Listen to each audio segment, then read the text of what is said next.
webinar between AI Accelerator Institute and New Reality.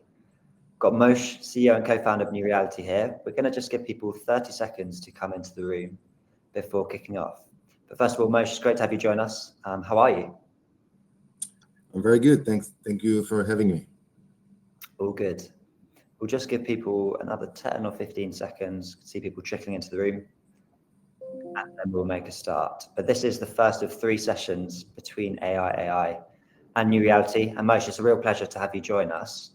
I'm going to give you a quick introduction. So for those who don't know Moshe, he is founder and CEO at New Reality, as I said. Before founding New Reality, he served as the Director of Engineering at Marvel and Intel, leading complex wireless and networking products to mass production. Today, he's going to be delivering a session on affordable intelligence for profitable growth. And with that, Moshe, I think now is a good time to hand over to you. I'll let you take to the stage. Before that, folks, though, do drop any questions into the chat. We'll make sure we get to them at the end. But yes, enjoy. Moshe, over to you. Thank you so much. I'll just share my screen. So, hi, everyone. As they mentioned, I'm Moshe Tanach. I'm a co-founder and CEO of New Reality. Coming from a background of 27 years of semiconductor and system components for data centers and compute and networking. And we started New Reality 4 years ago to serve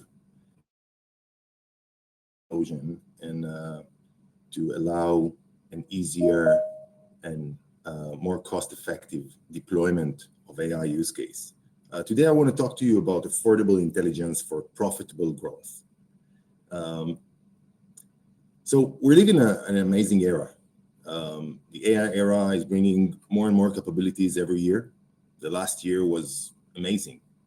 A set of new technologies like a large language model, generative AI based on transformers, and new additional layers that we're developing every month.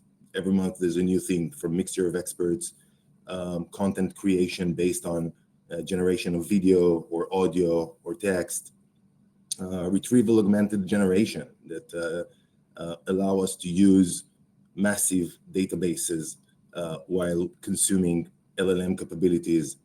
And really, there's a lot coming. I think we're only seeing the tip of the iceberg. It's really a new capabilities that will be integrated into every aspect of our life.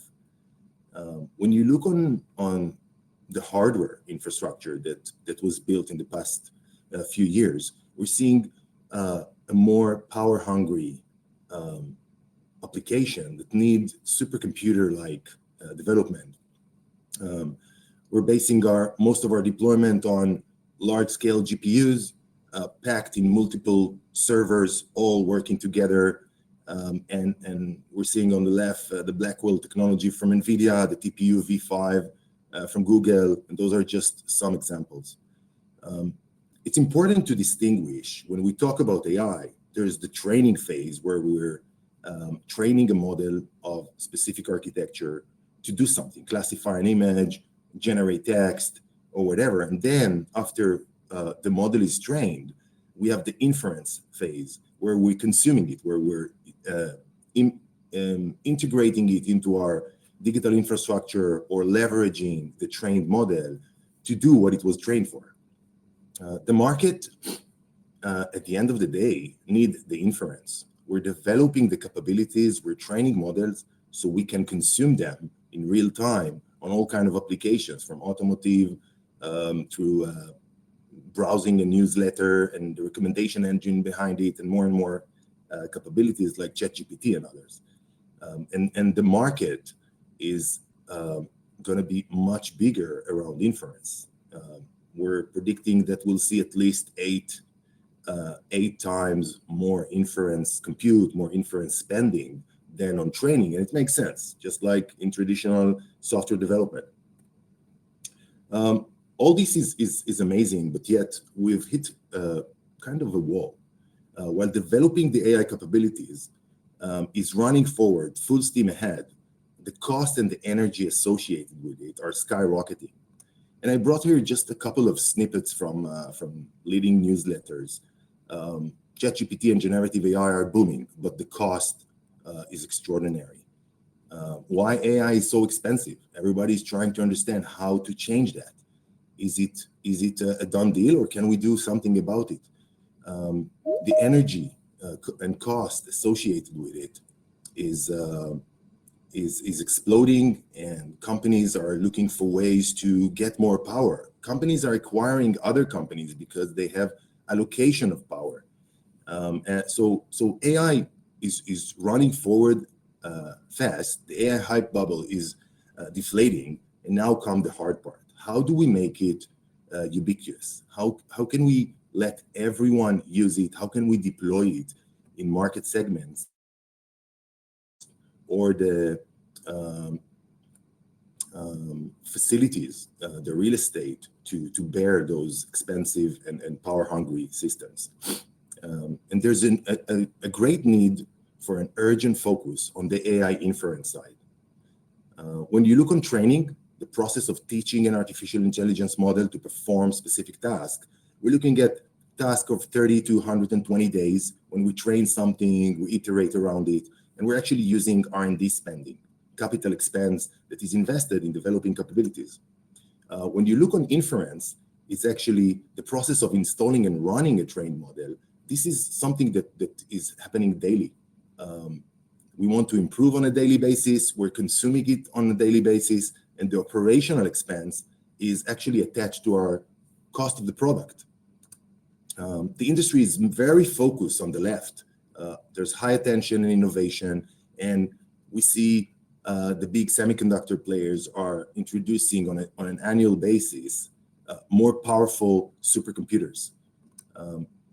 When you look on the inference, there's a blind spot.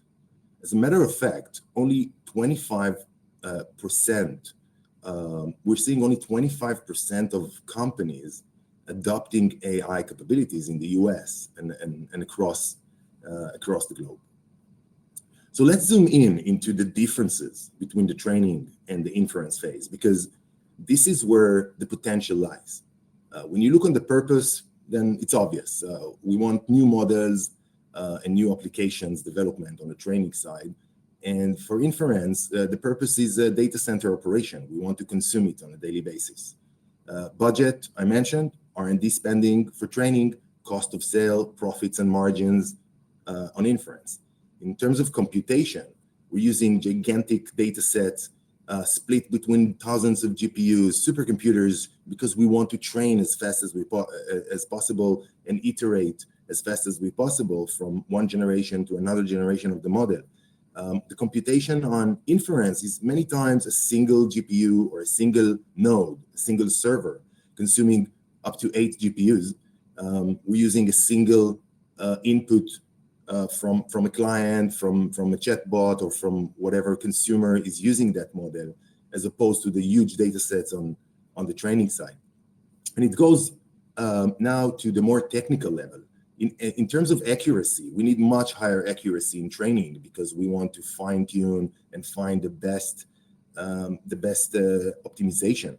In inference, we can use lower precision. We can go to floating point 8, integer 8. Some even go to int 4 and int 1, which means the computation can actually be much, much cheaper. In terms of memory bandwidth, we need on training side, we need the backend network that connects all the GPUs together.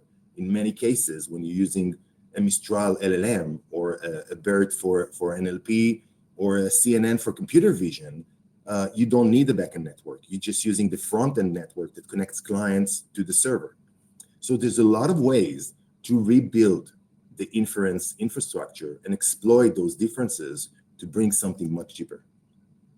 Before I show you one example of what we're doing in reality to change the game, to bring a much higher efficiency on the cost and energy, I want to walk you through the evolution of how data center look. We started when everything was running monolithic, meaning one server only with CPUs or with GPUs running all our workload for AI. But then there's a lot of misuse and imbalance, and sometimes the CPUs or the GPUs are underutilized. So we went through a disaggregation method where the applications are running on general purpose compute. And when they need AI offload, they send a request over network to another server, a backend server that is using CPUs and GPUs. And now we have a lot of queries coming into one server, and we can optimize and utilize it in the best way. And now coming the next evolution, how do we optimize the right side? How do we make those AI compute that are exploding and becoming supercomputer much cheaper? And this is where we introduce the inference with NAPU and AI accelerator instead of the CPU. We're taking the CPU away from the system. We're taking the NIC away from the system, and we actually optimize the server to do inference while it is attached to a network instead of being hosted by expensive server. So the more we go to the right, we'll get more scalability, more efficiency, and more affordability. If we'll zoom in into how inference servers are built today, the DLA here on the right, these are the GPUs or the AI accelerators that we hear about from various companies, NVIDIA, AMD, Qualcomm, Cerebra, Sambanova. Everybody's trying to build a better AI accelerator. But the name of the game when we want to achieve system level optimization is to keep those engines busy, to use the inference specific accelerators and not the training accelerators, so we can exploit this lower precision, lower memory bandwidth, and bring a more effective silicon. But more importantly, change the way the system is built. This server is getting a lot of requests from the network, and every request will go through the NIC, the network interface card, then be terminated in the CPU that will run the queue management and the scheduling between all those requests and the AI accelerator, query coming in. And what we're seeing is that the tough bottleneck is created here that is really preventing us from exploiting those amazing AI accelerators that have been developed in the last 5 years. So what we've done in reality, we changed the system architecture, and we went away from CPU-centric to an AI-centric, a more scalable architecture where every AI accelerator is hosted by a dedicated device that we had developed. And now there's no single point of failure. There's open linear scalability, and all the processes that I told you that need to be done on every query before you hand it to the AI accelerators are offloaded to hardware that we had developed. If we look into the hardware inside this chip that we invented and brought to market, you have an embedded NIC that is much smaller than the NIC because it's dedicated only for inference workloads. And then there's the AI hypervision layer that instead of running all the queue management and scheduling and controlling all the different processors in software, we offload it to dedicated custom-made hardware. And then there's a couple of processors that will help manipulate the data, whether it's computer vision or audio or text, before we hand it to the AI accelerator, like the L40S from NVIDIA or the AI100 from Qualcomm that we want to leverage for the actual neural network model. So in summary, we built another companion device that is hosting those AI accelerators and complementing it with everything that they need, but running it in hardware instead of in software on CPU that is creating the bottleneck today. So with any technology, success is defined when it's become ubiquitous. And ubiquity for AI means affordability. So let's look on this new technology. And I urge the industry to bring more and more technologies to focus on inference. But let's look on what happened when you take the inference and you define it as the main problem, and you bring technology like we did. We're looking here on a comparison between two types of GPUs, the H100 in blue and light blue for the L40S, the inference-specific GPU. And then what happened when we shift to use a different architecture in purple? This is the marked neurality. You see that for every modality, whether it's computer vision, automatic speech recognition, language processing, we can drop up to 90% of the cost from the actual use case when it's running at scale. And if you look on what are the contributors to this amazing reduction in cost that allow us to drive more more queries for the same amount of dollar or for much lower energy invested, those are two contributors. On the left, you see how many, one of cognition as an example, but it's the same for any modality. On the left, you see audio seconds, actual audio seconds that I want to process, whether from a voice bot or from a live transcription that is attached to a video conferencing. And how many audio seconds I can process for every dollar that I invest. And you can see here, millions of audio will give you 2 million. When you move to L40S, which is more inference specific, but still limited by this by the system, you can drive 6 million audio seconds for every dollar you invest. And when you change the system to be built by our by Neurality architecture with the same AI accelerators, you can drive 21 million. This will be your capex thing. On the right, you see the same calculation, but for the energy. So we're counting how many audio seconds can I drive for every watt that I invest. And this translates to the operational expense, how much it costs me to deliver the power, to air cool or liquid cool that data center. And you see here, you also gain 7 to 10x improvement on how much energy you need to invest for every audio second. So to summarize, what if we would do nothing? Still, the capabilities can be developed and inference can run, but who will be able to afford it? So far, we're seeing mostly the hyperscalers and some manufacturing and biotechnology using it, and that's how it's going to stay. Because smart city, for example, will not be able to afford the cost while still maintaining the budget. And many retail capabilities will not be able to exploit because they make the cost of the product too high, or they kill the gross margin. There's all these markets that you see here below will actually be left behind, from public transportation, healthcare, insurance. And this is what we saw in front of our eyes 4 years ago when we started. We wanted to bring a technology that was built from the ground up for inference and solve the end-to-end problem, not just the AI accelerator, but how do we make it the easiest to consume, the most affordable, and the least energy consuming. So what are the key takeaways? Actually, I want to make a call for action for all of you. We need to bridge the gap between the capabilities we're building and what's needed in terms of affordability and energy consumption to adopt it wherever you drive technology, wherever you want to adopt it. So start asking the tough questions from your cloud service provider, from your AI hardware vendor, from the software provider. Start asking how much power, how much cost, or start using different types of metrics like cost per query, energy per query. What are they doing? Ask them what are they doing to cut the silicon waste of GPUs that are installed and underutilized because of the system bottlenecks.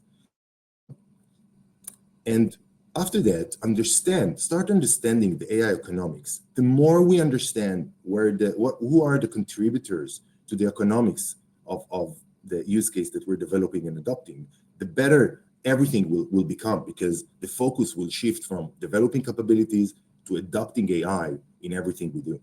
And it comes from basic measurements, price per AI query or token or sequence, whatever modality you use. Measure the system performance per dollar and performance per watt. In terms of customer acquisition, separate use case by number of queries needed. Focus on the use case that consume the most of your data center equipment or your budget.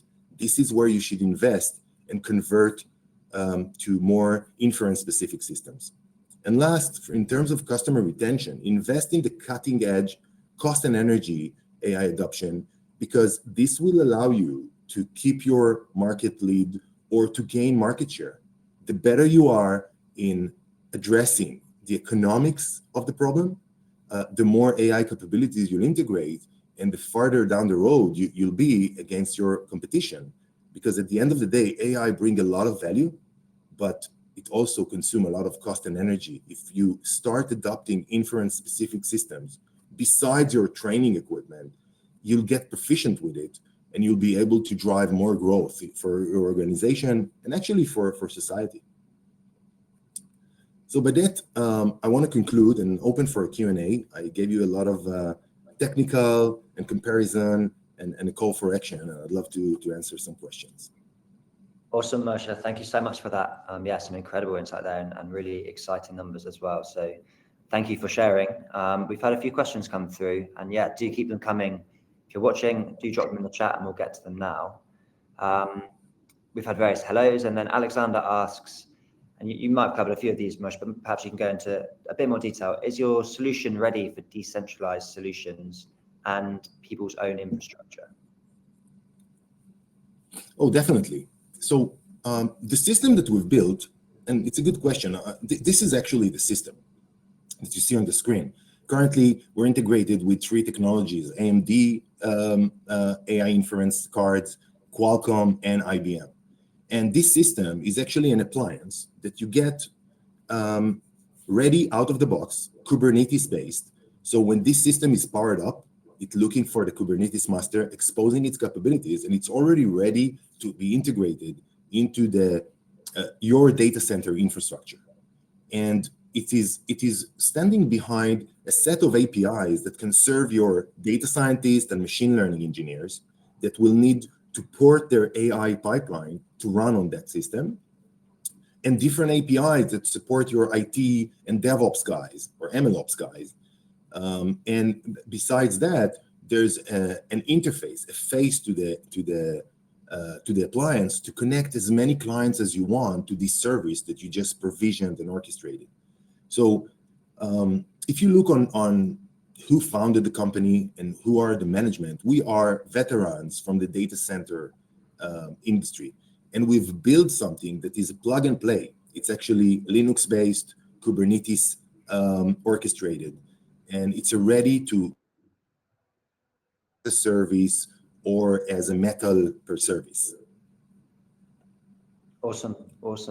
I think Heather kind of sums it up quite nicely, but she also says, sounds like AI inference without the CPU for cloud or on-prem. Yeah. We've had a question, you touched on a few metrics, but Saman asked, what are the performance reports on this? You did touch on that later. Maybe we just want to bring that slide back up for Saman and talk that through.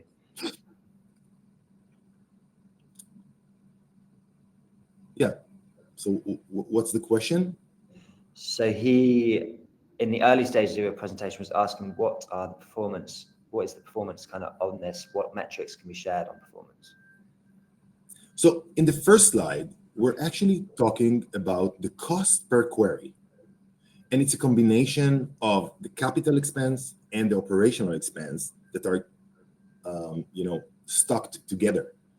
The way to calculate that is actually to count the amount of queries that one system can drive at peak. What's the cost of the system and what's the power consumption? And then we take those elements and we put them into a 5-year amortization model, or you can do a 3-year amortization model. It depends on the data center. Data center are usually using installed server for 3 to 5 years. So we're taking the CapEx and we divide it across 3 or 5 years. We're taking the operational expense that are consumed on an annual basis, and then we calculate what's the cost per query. And we normalize everything to what the leading technology that is currently deployed is currently driving, which is the H100 in this example. And then we do the same with L40 in CPU-centric systems or with AI accelerators installed in NR1S system that we developed, the Neurality architecture.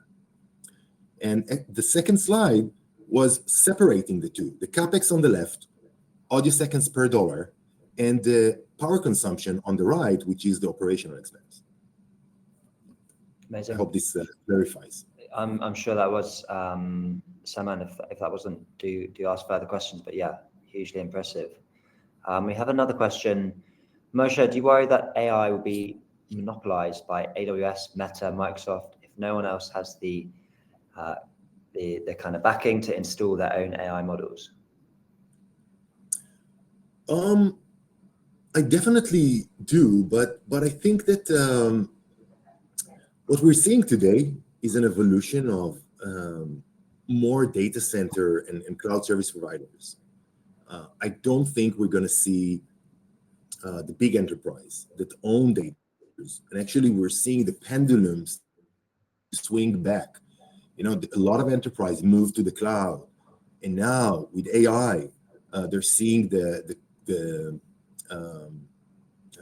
operational expense skyrocketing, and some of them are starting to shift some use case to internal.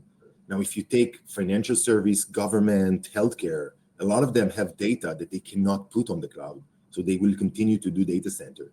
And besides that, you see new next generation cloud service provider like CoreWeave or Scale or Lambda or Exascale coming to life. We call them now GPU data centers that allows you to access those GPUs not through the hyperscalers. The problem with that is that most of it is still consumed by training and research and developing capabilities.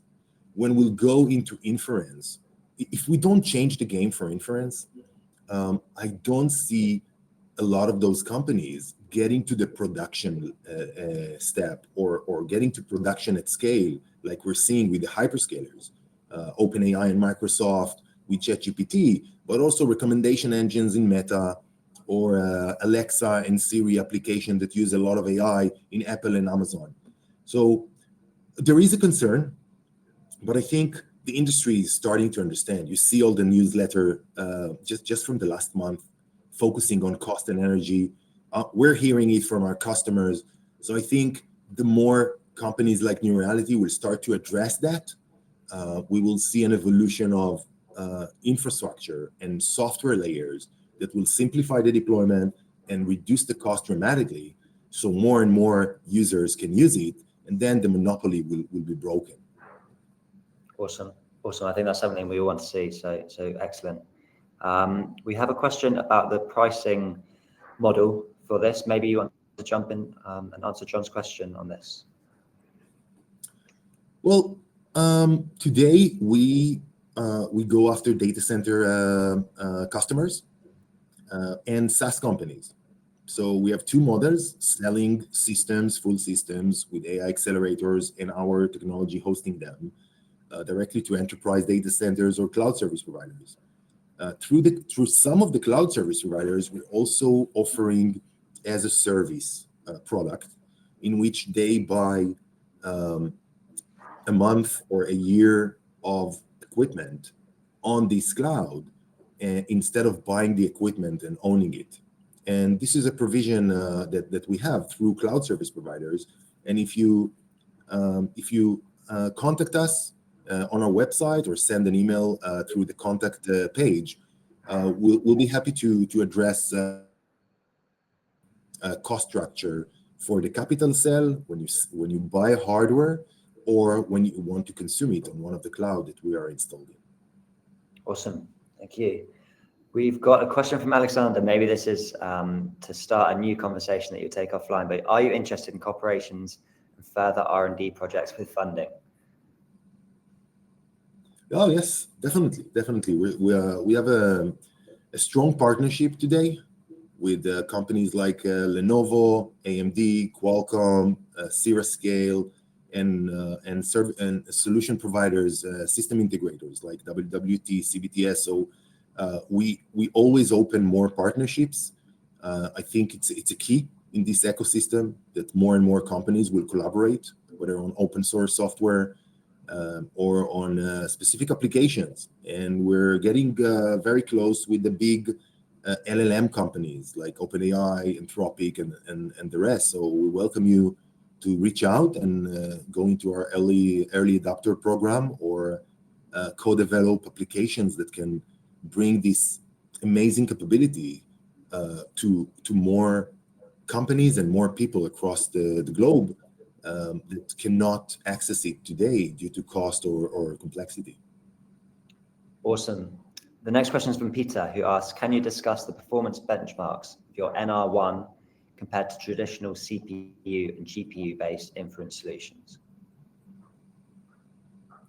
Well, I think this is like a follow-on discussion, and I urge you to reach out to us. But I'll just say that in simplicity, the fact that we are bringing a device that has 6 to 7x more data processing, networking capabilities compared to a CPU, and the overall system is half the price, half the real estate. It's a 4-rack unit compared to 8, and it's much more networking bandwidth, and all of it with much lower cost because it's hardened instead of running in software.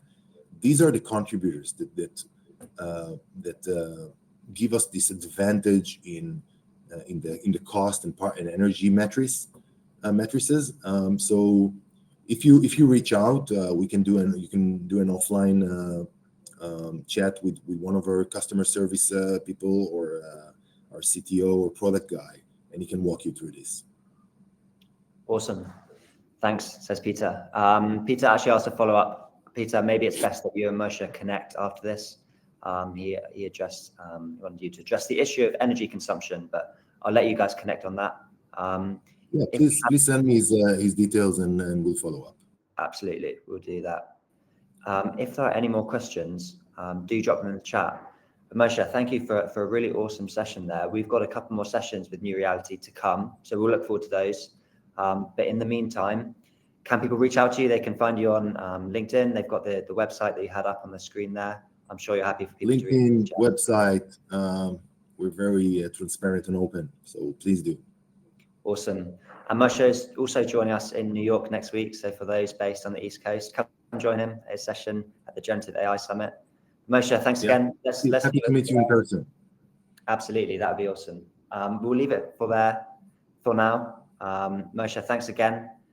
Thank you for joining us. Thank you everyone for tuning in. And yeah, we'll see you next time. Thanks a lot. Thank you. Goodbye.